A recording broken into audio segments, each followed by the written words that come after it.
Sir. I was just going to say the 80% figure that you quote, in Tasmania, I think most people would probably accept the reality is there's a lot more opposition within the Indigenous community than 80%.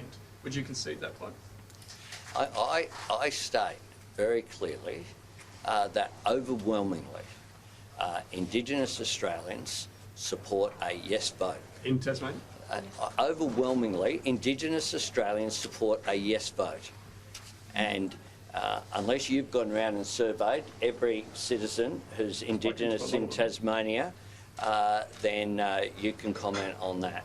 What we know is that overwhelmingly Indigenous Australians gathered at Uluru in 2017. This isn't something that's come from the Labor Party or the Liberal Party. This is something that has come from Aboriginal and Torres Strait Islander people themselves.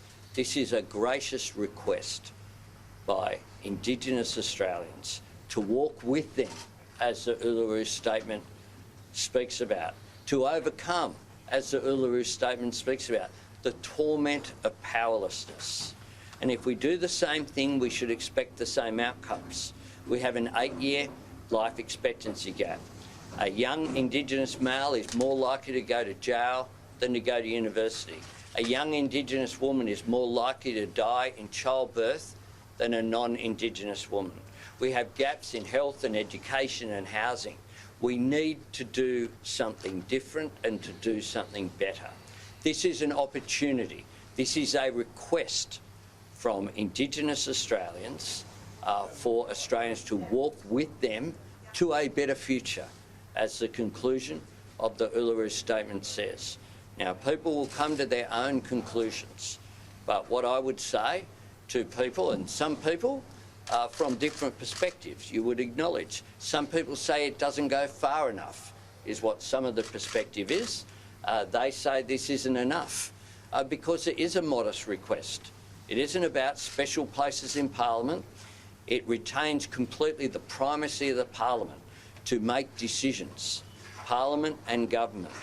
But what it does do is ensure that advice can be given. Advice can be given. That is all that it requires, and that is a modest request on top of recognition, which is why I would encourage Australians to, they've all got the booklet, now will be arriving in their letterbox if they haven't got it yet. Have a look at what the question is. The question is very clear. It's recognition, in recognition of Aboriginal and Torres Strait Islander peoples as Australia's first peoples. That's the recognition. And then there are 3 points. There shall be a body, a voice, what there'll be. Then there's a what it will do. It may give advice to Parliament and executive government on issues affecting Aboriginal and Torres Strait Islander people. So that's what it will do.